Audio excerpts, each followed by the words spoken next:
Hello everybody, and welcome back to Authors in High Theory. I'm Celine with the Modern Existentialist, and I'll be your host today.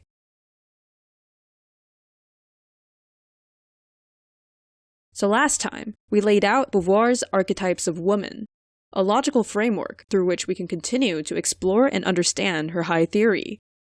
And we examined the first two archetypes of woman, those who live according to the story which they've been told. If you haven't seen that episode, I'd recommend you go back and watch that before coming back to join us for this one. Alright, so, Beauvoir says this, that we are not born as woman. Instead, we are the becoming of woman. We as human beings are not born finished, permanent, and complete, as the apex of everything which we are and will be. Instead, we are born as nothing, as beings which are yet to be fully defined. In this process, then, part of what it means to be human, what it means to live one's life, is to become defined. That is, to become the thing which you'll make of yourself. Woman's situation, her facticity, isn't something fundamental or innate to her biology. Instead, it's a social narrative which describes the nature of her essence, a story about her value as a human being, to which she's expected to conform. In other words, woman, in effect, is created by the circumstances in which she is placed. An individual becomes woman when she becomes defined as woman by the situation in which she's placed by others within our world of social objectivity. We can empirically observe that, in reality, woman is just as much an actor and agent within the world as man. In the actual, physical, observable world which we inhabit, man can choose not only to embrace his agency as he's told to do, but can also choose to deny it, instead becoming the sub-man. In this same way, we can observe that woman also can choose not only to deny her agency, to become the woman in love, but also to embrace it, and to break free from the story which she's been told.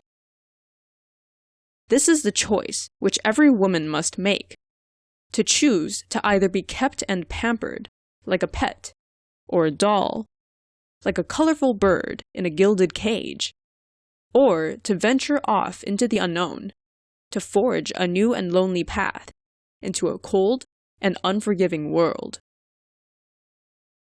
To become the woman in love is comfortable and expected, the easiest choice for woman to make.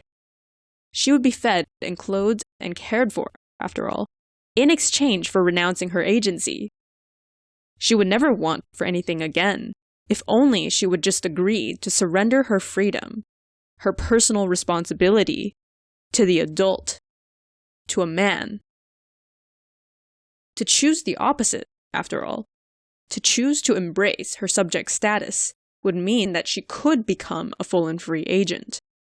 But at what cost? To choose to embrace her agency, to choose to assert her agentive status within a world of social objectivity, would mean to become the ogre. The woman in love is allowed only one freedom, that is, the freedom to choose her man. To say that the day of one's wedding is the most important in a woman's life is to say that the day on which woman is given to man is the day when her fate is decided. It's man, after all, who defines the world in which woman resides. It's the master, the passionate man, who's responsible for the construction of the human world, the world of social objectivity, through which woman herself becomes defined. Thus, the woman in love is slave, just as the sub-man is slave. He and she who worship the idea of masterhood, and who wish they could have it good too. The man to whom the woman in love is given, to whom she gives herself, thus becomes her master, an idol, and an object of worship in her eyes. He is the one who's an agent, who has the power and ability to act upon and define the world for himself. And thus he, as the subject who creates and determines the truth of the socially objective world, is he who is given the power to define the value of objects, of woman.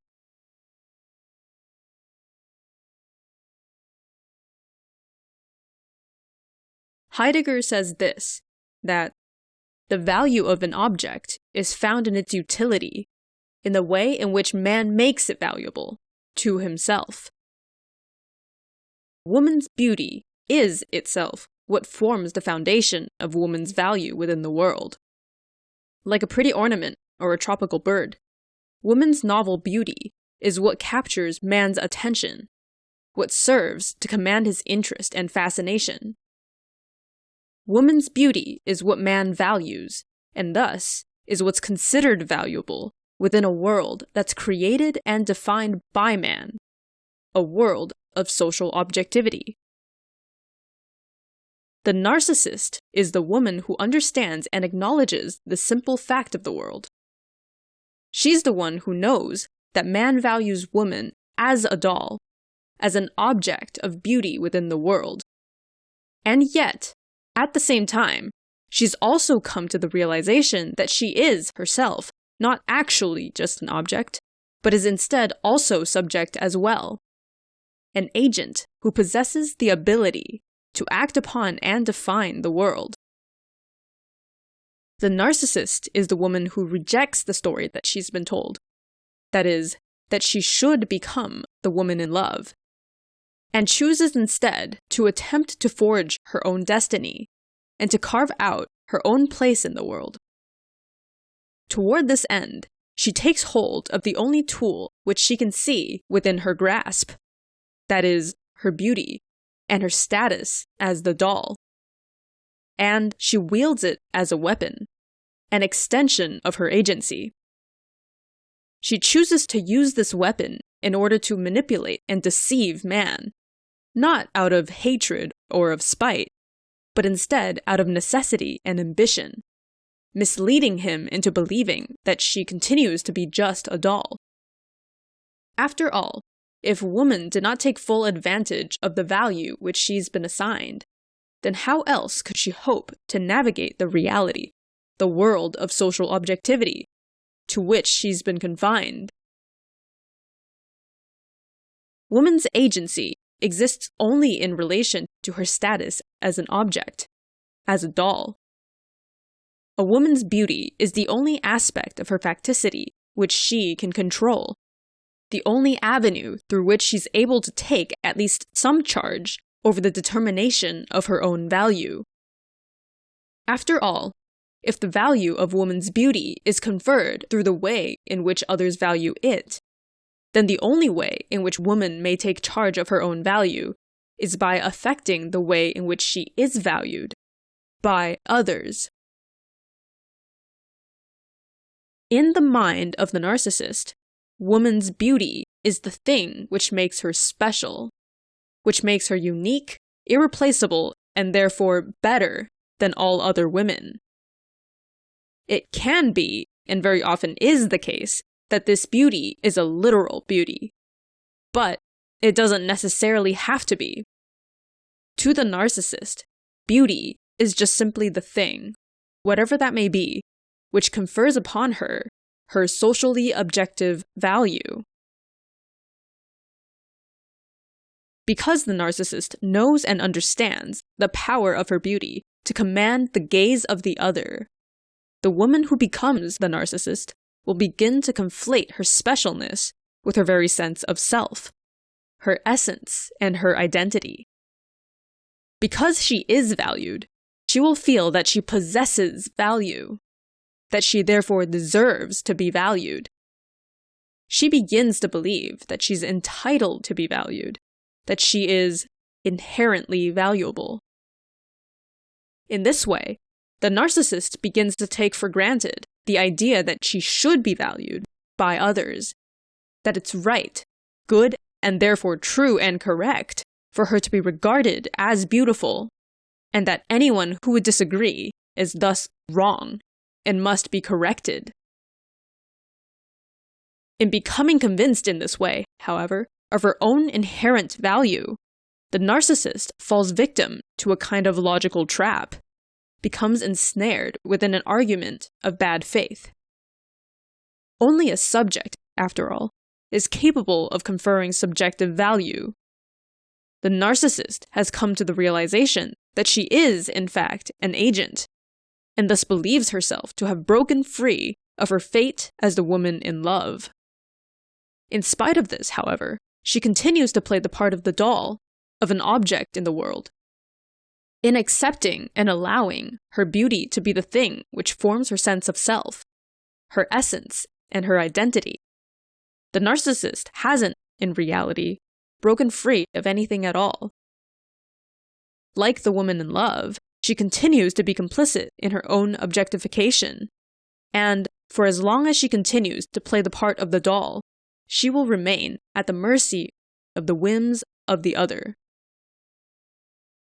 Man, after all, is the one who creates the world of social objectivity, the world in which woman's beauty is valued. Thus, in order to maintain and retain her beauty and her unique identity, the narcissist must continuously chase after the validation of man. She makes herself, in essence, a prisoner of her beauty, a slave to its continued affirmation, and to the ones who hold power over its confirmation or denial.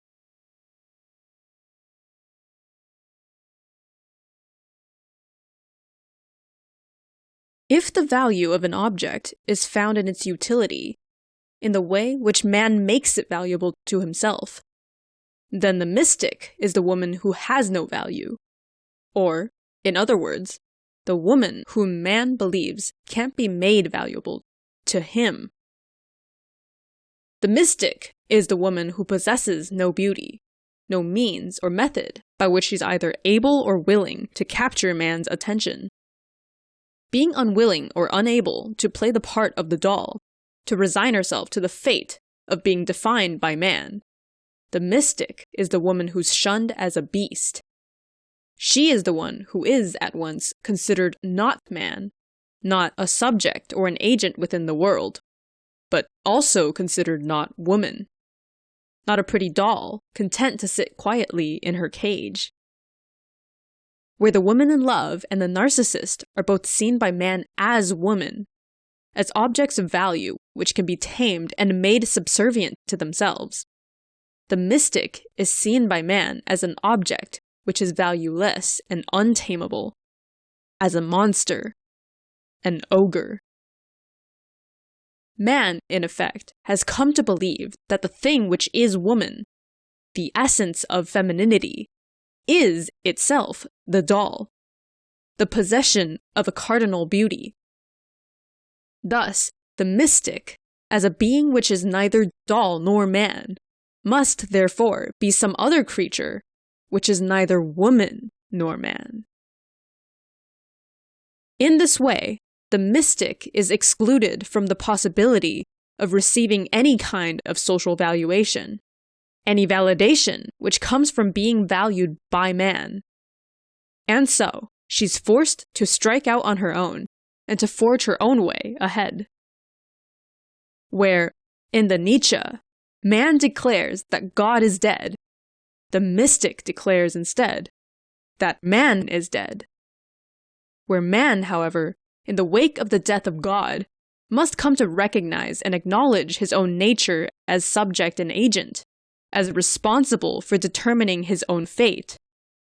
The mystic, in the wake of her declaration that man is dead, decides to raise a new master instead, to create a new idol in his place. Man is dead, yet still, the mystic chooses to continue to worship an idol, a master of her own making.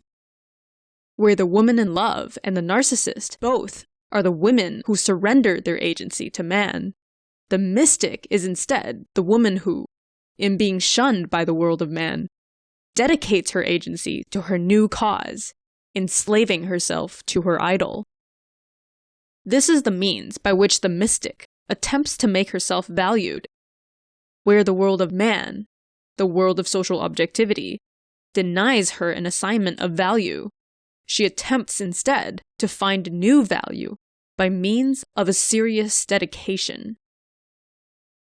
The mystic is the woman who chooses to believe that woman's beauty, her value, is on the inside.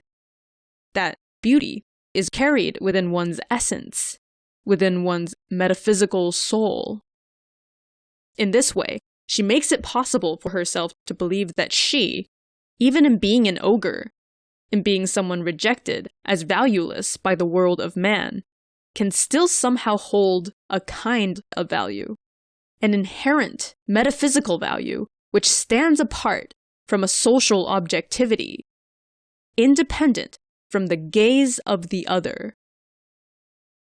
An inherent, metaphysically objective beauty which is given to her by her idol, and which, therefore, could never be stripped away by the world of man.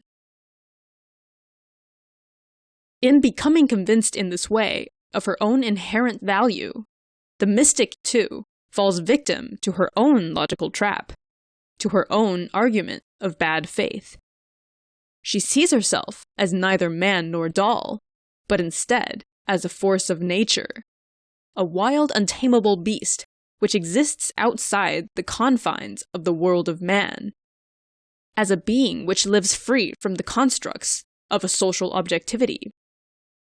Here is where she fails, however, to recognize the fact that, though she believes that she's broken free from her fate as the woman in love, as a woman who belongs to man, she has, in reality, just simply chosen to serve an idol instead. Like the woman in love, the mystic still lives in denial of her own agency, choosing to forego her responsibility for her own actions, for determining her own fate, by imagining that she has surrendered it to her idol. In choosing to believe that she acts and lives in the service of that idol, the mystic has implicitly failed to break free. After all, she continues to derive her sense of her own value entirely from her belief that she is valued by that idol, and from the way in which she's seen by others as the one who's enslaved to it. If, like in the Nietzsche, God is dead, then man and his agency are all that remains. Conversely, however, if it's as the mystic says, if, in reality, it's actually man who is dead, then God and his agency must be what remains. The woman in love, the narcissist, and the mystic, all together, are the women who surrender the ability to define their own value to man, where the woman in love and the narcissist both allow man to define their beauty directly. The mystic, in being defined by man as the ogre, chooses to define herself as man's antagonist instead. Like the cold is defined by the absence of heat, like the dark is defined by the absence of light, the mystic has defined herself as the absence of man. She believes herself to be his negation, living by the mantra of man is dead.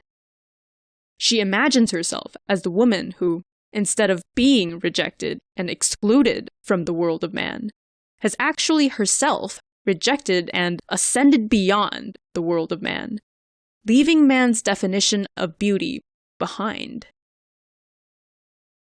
Because the mystic has defined herself in this way as man's opposite, both as everything which he isn't, and as not whatever he is, the mystic has here too unknowingly conceded her agency to man.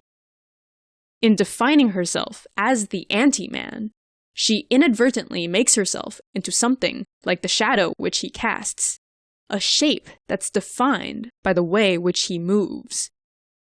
Where man turns to look, the mystic's eyes follow.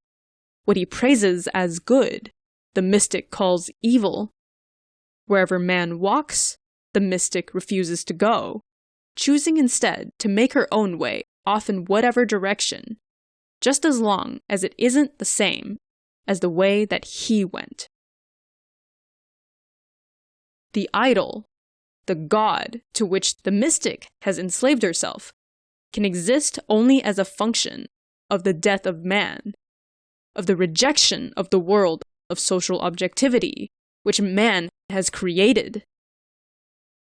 But, in spite of what the mystic believes or imagines to be true, we can empirically observe that, in reality, it's really quite obvious that man isn't dead, because we can see and observe with our very own eyes that man is literally alive.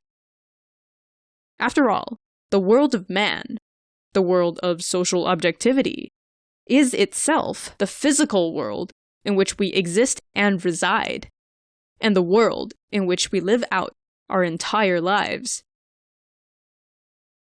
And, after all, if man were dead, then what would even be left of the mystic, the woman who defined herself as his opposite?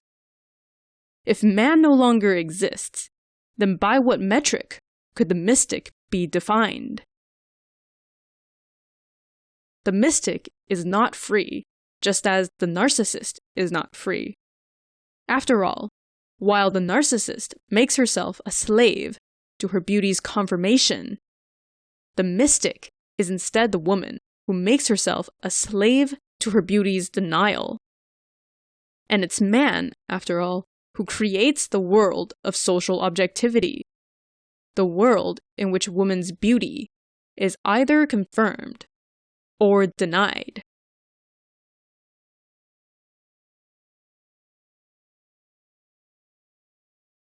Woman will not be free as long as she defines herself as a relation to man.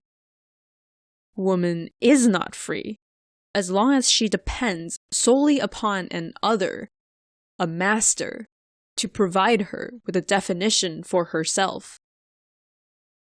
Man is condemned to be free, abandoned upon the earth as a subject and an agent. So too is woman equally left to her own devices, before she becomes enslaved to the world of man. Thus, in order to find her freedom, woman must be allowed to return to this place. She must succeed in convincing the world of man that man and woman are, in reality, equally abandoned upon the earth, condemned together to be free. This series continues in the next episode, where we'll be discussing the final corner of the box and exploring the archetype of woman who exists just as man does, as the synthesis of subject and object. Stay tuned, and for now, this has been Celine, and I'll catch you all on the next one.